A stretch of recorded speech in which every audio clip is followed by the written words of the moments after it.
Mesdames et messieurs, bonsoir. Pureté.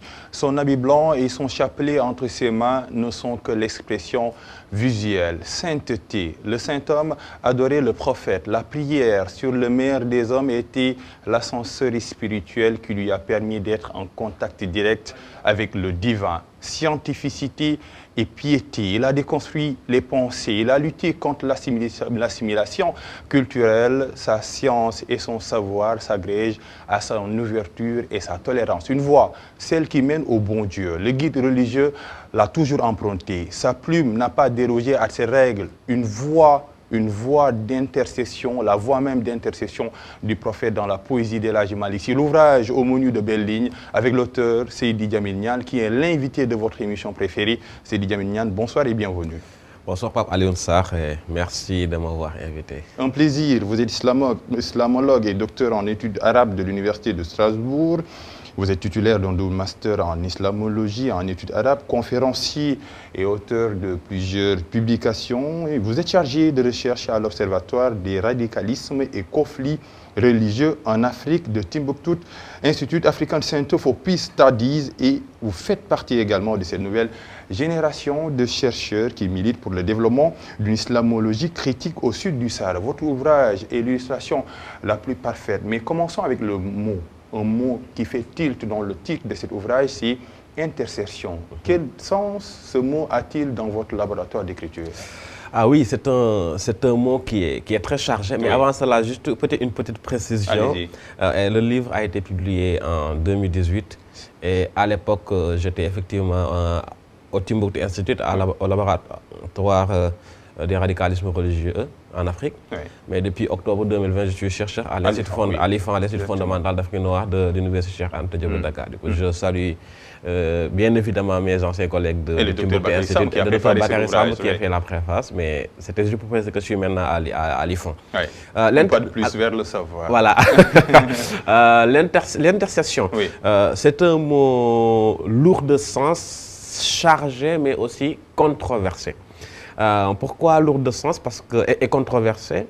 C'est que y a l'idée communément partagée qui dit qu'il n'y a pas de clergé en islam, surtout, en tout cas dans l'islam sunnite, et que le musulman est censé être seul responsable devant Dieu. Et qu'il est seul entre Dieu et lui, il n'y a personne. Il y avait le message à travers le Coran, et puis après, il faut qu'il se débrouille dans son cheminement spirituel. C'est un courant de pensée qui dit cela. Mais à l'intérieur de l'islam, de manière générale, sunnite et chiite, mais là, on va se concentrer sur l'islam sunnite, oui. Il y a un autre courant qui dit, attendez, dans le cheminement vers Dieu, on peut avoir recours à l'intercession de quelqu'un d'autre. Et cette intercession peut être un homme, vivant ou mort, d'après ce courant notamment soufi, auquel appartient El Hadji Malick Sy. Ça peut aussi être un acte que l'homme a commis. Par exemple, je peux dire, Dieu, je me réfugie vers toi, ou bien je m'adresse à toi par la grâce d'un acte que j'avais commis et que j'avais commis uniquement pour toi. Et ça peut être par la prière d'une personne. Je peux venir vous dire, alors Pape Alioune Sarr, prie pour moi. Ça aussi, c'est un acte d'intercession. Oui. Mais le principal débat, c'est, est-ce que je peux dire que je chemine vers Dieu et je m'adresse à Dieu par l'intermédiaire du prophète, par l'intermédiaire de tel saint, par la grâce de tel saint. C'est un sacré débat, voire un débat sacré. Et pourquoi y a-t-il débat? Pourquoi il y a ceux qui contestent un peu cet intercesseur entre Dieu et les hommes? À mon avis, il y a... Comment dire? Il y a les souvenirs du christianisme derrière. Ça, c'est un débat entre l'Église et les protestants, par exemple. Ça s'est posé. À mon avis, ça l'explique. Mais surtout, ce qui se cache derrière ça, c'est la fonction même du prophète. Est-ce que c'était un messager qui est venu au 7e siècle avec un message clair, le Coran, et plus tard la canonisation des hadiths, c'est beaucoup plus tard d'ailleurs, des siècles après le prophète, et que ça nous suffit? Il y a un hadith dans lequel le prophète aurait dit, je vous laisse avec deux choses, si vous y tenez, vous ne serez jamais perdus. Le Coran et ma bonne pratique, la sunna. En réalité, la sunna, c'est la coutume sacrée, la bonne pratique. Et le hadith, c'est le document qui atteste la sunna. Et que, à partir du moment où cela a été dit, certains disent non, on n'a plus besoin de personne. Oui. On a juste besoin du message, même pas du message parce que le message est parti, il a été enterré, c'est fini, on n'en parle plus. Il y a un Coran vraiment dans l'islam qui dit ça. Et que le message qu'il a délivré nous suffit dans notre cheminement vers Dieu et qu'on a besoin de rien d'autre. Derrière cette critique de l'intercession, il y a aussi une autre critique de l'innovation. Parce qu'en réalité, le soufisme est quelque chose qui a été institutionnalisé beaucoup plus tard après le prophète. Même si l'origine peut remonter jusqu'au Coran et jusqu'au prophète. Alors, dans la critique de toute innovation, ça mène à la critique des confréries. Oui. Ça mène à la critique du rapport entre le maître et le disciple. Oui. Ça mène à la critique de la haqiqa, à la critique du batin et à la critique d'avoir recours à l'esprit, à l'entité spirituelle du prophète et à l'entité spirituelle des maîtres dans notre cheminement initiatique. Alors, du coup, ce n'est pas seulement une critique de est-ce qu'on peut avoir le recours à l'intercession du prophète ou d'un autre, c'est une critique générale qui va partir de l'intercession jusqu'à l'innovation, en passant par exemple, la visite des tombes. Parce qu'en réalité, c'est la critique de l'intercession qui a causé la destruction des mausolées de Tombouctou, si on suit la logique jusqu'au bout. Puisqu'on ne peut pas avoir d'intermédiaire entre le prophète et entre Dieu et les hommes, il est inutile d'aller visiter des tombeaux, des zawiyas, dans le cadre de notre cheminement spirituel. La conséquence logique, c'est qu'il faut détruire tout ça, parce que ça va mettre une barrière entre Dieu et l'homme.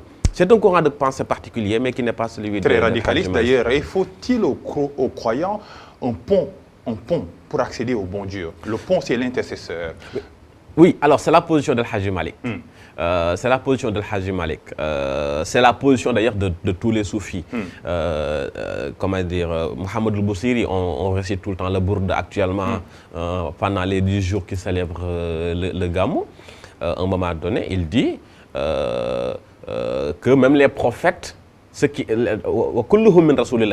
voilà, même tous les prophètes, en réalité, ont puisé dans l'océan du prophète. Oui. En réalité, la lumière mohammedienne, cette fameuse lumière mohammedienne qui a été la source même de toutes les connaissances, de toutes les sagesses universelles. Ce qui s'est passé, c'est que à partir de ce moment-là, les soufis vont dire la finalité, c'est Dieu. Oui. Mais pour aller vers Dieu, on est obligé de passer par des étapes. Oui. Et il y a un passage obligé vers le prophète. D'où les 1000 et 1000 vers de Cheikh Ahmadou Bamba qui parlent que du prophète. Quand on lit, on a l'impression qu'il n'y a que le prophète dans cette vie. En réalité, El-Hadji Malick et tous les grands soufis s'inscrivent dans cette même dynamique. Parce qu'ils comprennent que sans passer, pas le prophète humain enterré, ça c'est autre chose, c'est la matière. Mais l'entité spirituelle du prophète, ce prophète, ce Mohammed cosmologique, métaphysique, qui transcende le Mohammed historique du 7e siècle, il faut passer par lui parce qu'il part du principe que lorsque Dieu a voulu créer l'univers et le monde, il ne l'a pas créé directement comme ça. Il a d'abord puisé de sa propre lumière divine et a créé une autre lumière. Ils disent que c'est la lumière du prophète. L'Ancien Testament dit que pour que le monde soit, Dieu a dit que la lumière soit et la lumière fut. Oui. Les soufis disent qu'en fait cette lumière, c'est la lumière du prophète et que toutes les prophéties, depuis Adam jusqu'au dernier, qui est le prophète Mohammed sallallahu alayhi wa sallam, ont été des manifestations de cette lumière. Et puisque c'est cette même lumière qui a été à l'origine du monde, Al-Hadji Malick dit dans Khilas, les univers microcosmiques et les univers macrocosmiques sont des reflets de cette lumière. Il faut passer par cette lumière pour aller vers cette origine. Et cette origine, c'est la fitra, cette nature, ce que René Guénon appelait la nature primordiale de l'homme, où quand on y arrive, là, c'est lui qui est. Et là, il n'y a plus que Dieu. Mais il faut passer par cette lumière mohammedienne. Et El-Hadji Malick Sy ne déroge pas à ces règles, on l'a dit, avant de parler de sa poésie, parlons d'abord du poète. Le poète que vous décrivez comme étant un enseignant intellectuel, mais également un producteur littéraire. Ah oui. Alors, nous le problème au Sénégal, c'est que ce qui est terrible, c'est qu'aujourd'hui, si vous sortez dans la rue, vous croisez 1000, 100, prenons 100 comme ça, 100 Tidjanes qui se réclament de Hadji Malick Sy, et vous demandez à ces 100 de vous citer 10 productions de Hadji Malick Sy. C'est vrai. J'en connais. Et pour tous les grands. Pour toutes les confréries là. Comme là, on est en train de parler de Hadji Malick, je l'ai pris comme exemple. Mais c'est vrai aussi pour toutes les religions. Alors, ce qui est plus grave, c'est que si quelqu'un est affilié à cette voie, il pense qu'il n'y a que cette voie et il ne lit pas les autres. Ça, c'est un autre problème. Les frontières entre les différentes confréries. C'est pour ça que j'appelle à une déconfrérisation des œuvres. Pas les voies parce que les voies mènent à Dieu, mais des œuvres pour que ces œuvres soient parce que la science n'a pas de frontières. Un patrimoine. Al-Hadji Malick Sy est un savant, enseignant. C'est pour ça que beaucoup d'analystes qui ont travaillé sur lui se sont trompés dans Vous parlez de Rawane Mbaye, par exemple. Oui. Dans ses œuvres. Rawane Mbaye a fait un travail monumental. Oui. Même il y a comment il s'appelle? Il y a David Robinson. David Robinson parle de Hadji Malick Sy en tant que teacher in the New Colonial Order. Oui. En disant que c'était un enseignant. Oui. Parce que sa stratégie, ce que j'appelle l'islamisation par la décentralisation, a occulté la dimension soufie de l'homme. Et ce qui fait que même Rawane Mbaye, dans ses œuvres, il va beaucoup s'intéresser à Al-Hadji Malick en tant qu'enseignant, à Al-Hadji Malick en tant que quelqu'un qui a produit, qui a écrit, qui fait bien et et pas assez peut-être à Al-Hadji Malick en tant que quelqu'un qui va produire dans un soufisme pur classique. C'est normal, l'œuvre de Rawane est pionnière et quand on est pionnier, on ne peut pas aller dans toutes les dimensions. D'ailleurs, vers la fin de sa thèse, il disait qu'il appelait à ce qu'il y ait des études beaucoup plus poussées. Alors, c'est un producteur. Il a écrit dans tous les domaines. Tout le monde l'associe au prophète, ce qui est normal. C'est Khilaz Zahab, c'est la Nounia, c'est Abada Boudouk, c'est beaucoup de poèmes. Mais en réalité, El Hadji Malick a même écrit sur la didactique de l'apprentissage. Comment il faut étudier, quelles sont les matières qu'il faut apprendre, qu'il faut privilégier, comment il faut choisir le maître d'apprentissage, pas le maître, même la maître initiatique aussi, il nous explique comment il faut le faire. Quelles sont les conditions d'acquisition du savoir? Et ça, je le disais hier à un ami, je dis que, par exemple, il dit qu'il faut 7 choses pour avoir la connaissance. Hirsun, il faut avoir l'envie. Oui. Si quelqu'un qui n'a pas envie d'apprendre, ce n'est pas la peine de le forcer. Zakaoun, l'intelligence. Et je me dis, est-ce qu'il n'est pas en train de nous dire que l'enseignement pour tous serait une aberration? Parce qu'il y a des gens qui ne sont pas faits pour aller dans les universités. Et que notre système primaire, secondaire, université est une aberration. Et parce que ce n'est pas, tout le monde est intelligent, mais tout le monde n'est pas fait pour les mêmes choses. Et qu'il peut-être il faut aller vers cette intelligence. Wastibaron, l'endurance. Les gens aujourd'hui, il suffit qu'il y ait quelque chose et tout le monde sort dans la rue, ça brûle partout. Il faut être endurant.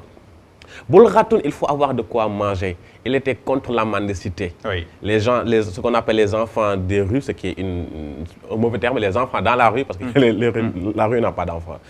Boulratoun. Irshad Oustaz, il faut avoir un bon maître. Il nous mettait en garde contre les autodidactes qui ont lu peut-être ainsi par les Zarathustra et qui se prennent pour des Nietzscheens. Ça ne suffit pas. Il faut aussi être dans la durée. C'est-à-dire qu'on ne peut pas commencer aujourd'hui, être connaisseur aujourd'hui. Si dans la première partie, j'explique que rien que son voyage dans la quête de ça a pris 12 ans. Oui, il faut de pèlerination pour chercher le savoir. Et en plus de tout cela, il faut ajouter la crainte de Dieu. Parce que ça doit être la finalité, la quête de connaissance doit être d'une base bien. Par exemple, Qantaratul Mourid est 100% axé sur l'éducation. Oui. C'est un manuel d'éducation.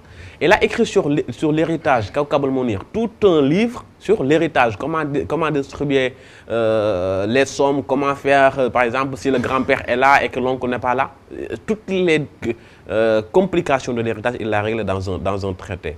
Il a écrit sur la prosodie. La prosodie, c'est la discipline qui explique comment devenir poète.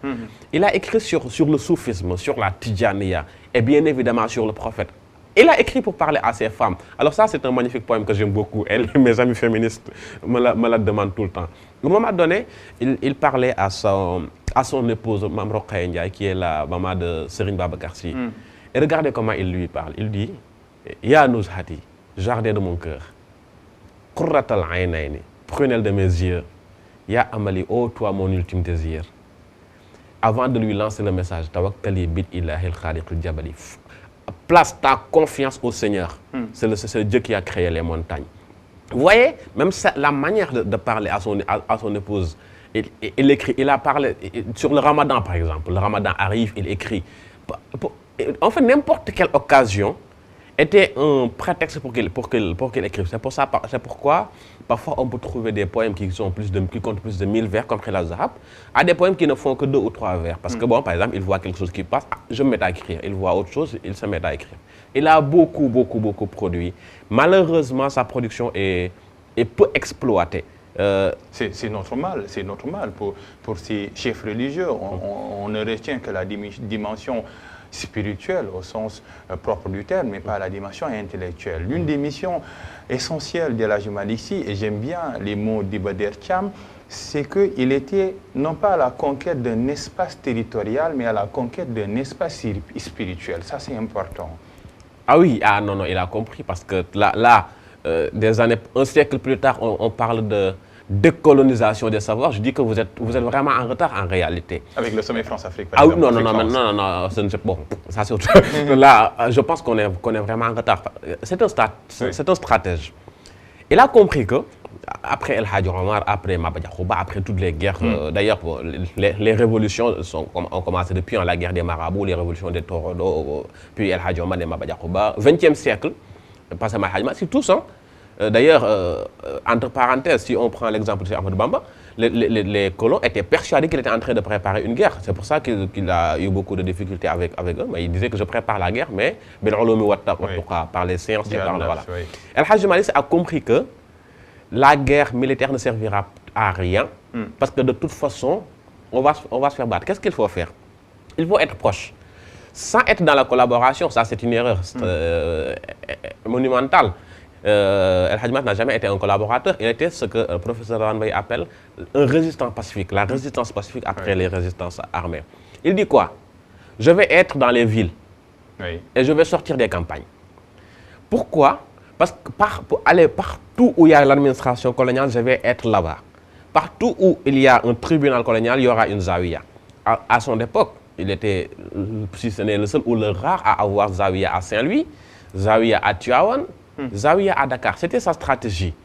Et du coup, il y a déjà ce marquage territorial, mais la conquête des esprits par une autre stratégie que j'appelle islamisation par la décentralisation. Qu'est-ce que ça veut dire? Ils appellent les gens à Saint-Louis, à Ndiarné, à Tivaouane. Tivaouane que Paul Marty appelait l'université populaire de Tivaouane. Les disciples viennent pour étudier, pour être initiés à l'ésotérisme et à toutes les disciplines qu'on peut connaître. Après, il leur dit, rentrez chez vous et repartez, ne restez pas ici. Pourquoi? Parce qu'en fait, le souci de Hadji Malick, c'était qu'une fois qu'il a formé, par exemple, quelqu'un et qu'il le renvoie à Louga, il était hors de question pour lui que un autre élève quitte Louga pour venir à Tivaouane, alors qu'il a déjà formé quelqu'un. C'est cette stratégie qui fait formait des soldats spirituels qui avaient pour mission de distiller le savoir. Exactement. Il formait des soldats spirituels intellectuels. Il les forme, il leur donnait l'ijaza pour qu'ils puissent initier d'autres tidjanes, mais aussi pour qu'ils puissent former d'autres personnes. Et c'est comme ça qu'elle a réussi à implanter la tidjaniya, mais dans toutes les zones du pays, et à former des gens sans pour autant qu'ils aillent à Tivaouane. Moi, je dis par exemple que, outre le fait que je sois un produit de l'université occidentale, de l'école franco-arabe, je dis que je suis un pur produit de l'école de Hadji Malick. J'ai l'habitude de le dire. Pourquoi? Par exemple, quand je parle de certaines disciplines, de certains livres de Hadji Malick, je peux dire que je l'ai appris à Louga, c'est Serigne Moustapha Dia de Louga. Serigne Moustapha Dia l'a étudié chez son père, Serigne Maodo Dia. Serigne Maodo Dia, un grand érudit, inconnu d'ailleurs, et méconnu. Serigne Maodo Dia a étudié chez El Hadji Razine Baye. El Hadji Razine Baye l'a étudié chez Serigne Birahim Diop de Saint-Louis. Serigne Birahim Diop a accompagné El Hadji Malick pendant plus de 20 ans. Du coup, même quand je parle d'El Hadji Malick, la chaîne de transmission est connue. Ce qui fait que, intellectuellement, je fais partie de l'école de Tivaouane. Mais je n'ai jamais mis les pieds à Tivaouane pour étudier. Alors ça, c'est vraiment la stratégie. Ça, c'était le décloisonnement du savoir. Parlons maintenant de la hakika mohammedienne et de la lumière mohammedienne. Élucidation nationale. Ça c'est très compliqué. Alors on va essayer de simplifier. Oui. La haqiqa mohammedienne, c'est-à-dire quoi? C'est un débat qui consiste à dire que au-delà du Mohammed historique, né en Arabie et décédé en 632 à Médine, il y aurait un Mohammed métaphysique, un Mohammed spirituel. Et le point de départ, c'est que, ce que je disais tout à l'heure, lorsque Dieu a voulu créer les univers, il a créé une lumière. Oui. Et cette lumière, les soufis disent que c'est la lumière du prophète Mohammed sallallahu alayhi wa sallam.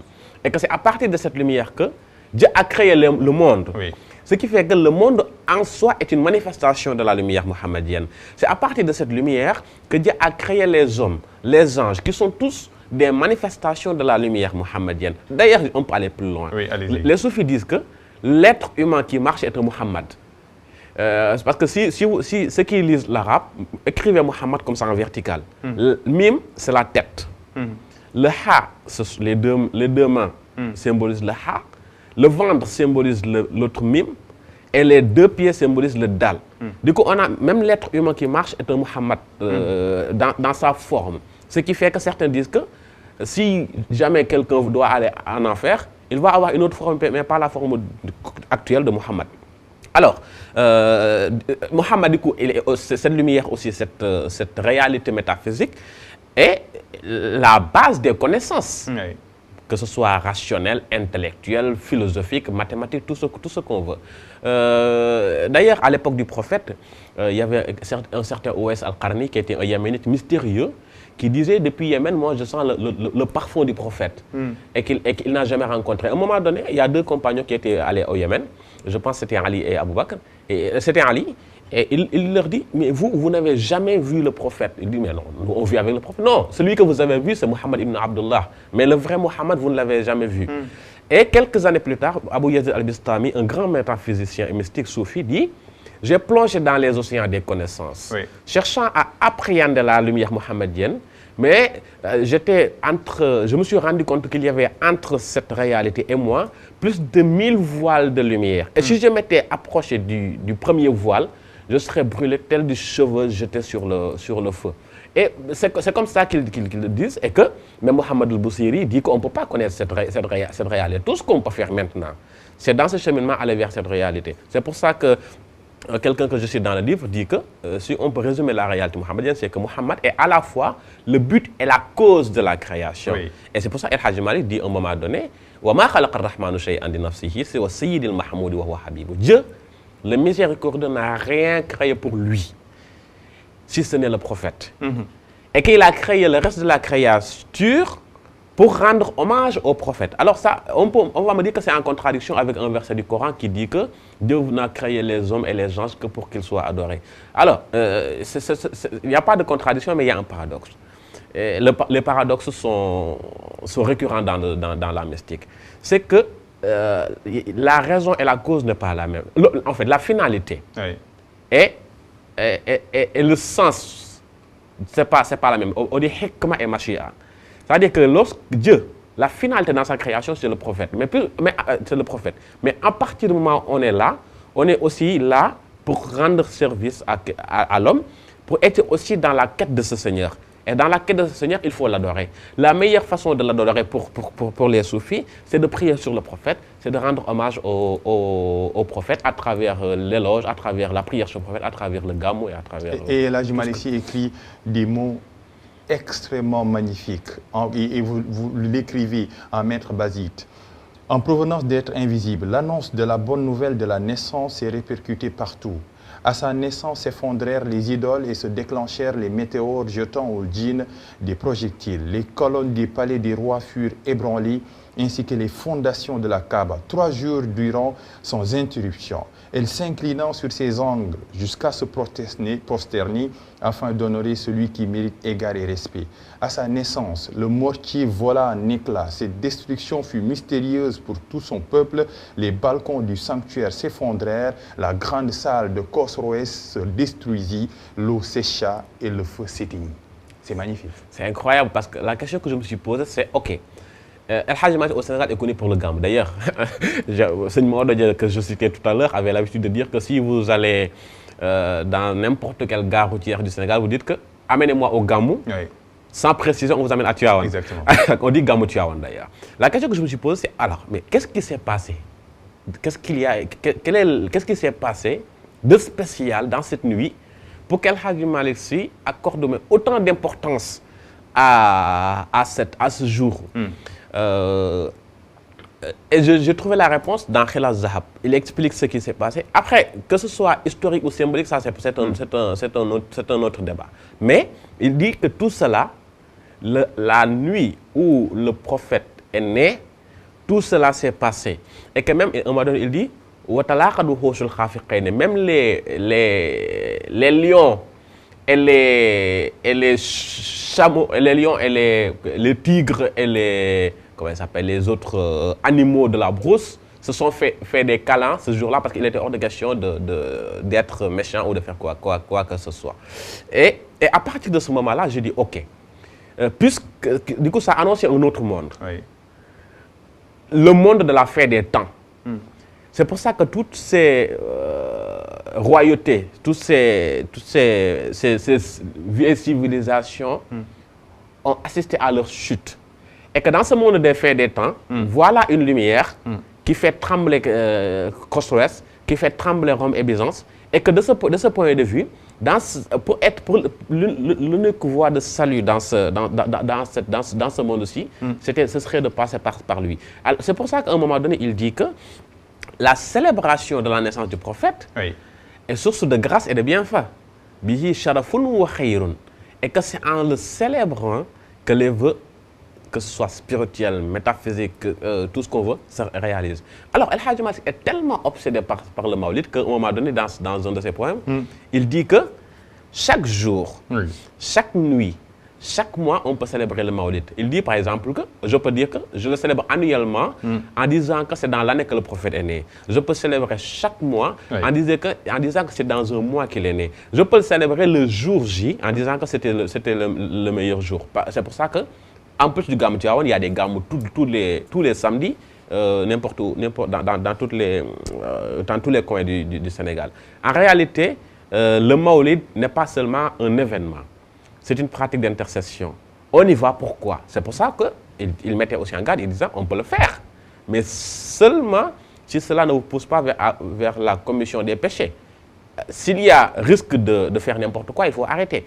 Ça obéit à des règles. Il y avait des règles. S'il y a des dangers, s'il y a des risques de tentation à ce que les gens tombent dans le péché. Parce qu'à l'époque, il y avait la société qui est deux, tout simplement. Exactement. Et aujourd'hui encore, il y a... Bon, ça, je pense que tout le monde devrait lire d'ailleurs ces vers d'El Hadji Malick qui parlent de Maulid avant d'y aller. Mais il dit que pour la quête des grâces de Dieu, célébrez le Maulid. Mais seulement si ça ne vous pousse pas vers les interdits de Dieu. Qui veut que, autant il aime le prophète, autant il pense que le cheminement spirituel ne peut pas se faire sans le prophète, autant il faut rester strict dans l'orthodoxie et dans la sunna du prophète. Et à mon avis, c'est ça l'originalité d'El Hadji Malick Sy, qui fait qu'il a consacré toute sa vie au prophète. À tel point que certains pensent qu'il n'a écrit que sur le prophète. Il a écrit sur la Tidjane. Je vous ai cité toutes les autres choses qu'il a faites sur le plan spirituel, sur le plan éducatif, sur le plan de la production littéraire. Mais l'importance qu'il accordait au prophète fait qu'on l'identifie tout le temps au prophète. Et parce qu'il a raison de dire, parce que le prophète est le secret d'Allah et de sa manifestation, c'est par lui que le miséricordieux est connu. Il est l'intermédiaire avec un grand I. Oui, c'est un bon word. Le secret. C'est le mot secret qu'elle a répété 2 fois. Tous les soufis parlent du secret. Et le secret de Dieu. Et le secret de sa connaissance, de son existence, de la création. C'est seulement par lui qu'on peut connaître Dieu. Alors, qu'est-ce qui est meilleur que la connaissance de Dieu? Souvenez-vous qu'il y a un hadith Qudsi dans lequel Dieu dit que j'étais un trésor caché. Et j'ai voulu être connu. Et pour cela, j'ai créé l'univers pour être connu. Et le hadith m'a dit que le prophète est le secret. Il est le secret de Dieu, il est le secret de l'existence et c'est par lui qu'on peut connaître Dieu. Dans Taïsir, il va plus loin, il dit, le prophète, Haqiqatul Kawn, c'est la réalité de l'existence. Aynu Zati, c'est la source même de l'essence. Tala'atuha, c'est la manifestation de cette essence encore. Haqiqatul kawni aynullahi tala'atuha. Ifadatullahi, c'est le flux spirituel qui émane de Dieu. Nourullahi, c'est la lumière de Dieu. Sans le prophète, on ne peut pas accéder à Dieu. C'est tout le message du prophète, de l'Hajj Malik. Et c'est tout aussi le sens du Gamou. Seydi Djamil Niane, merci d'être là.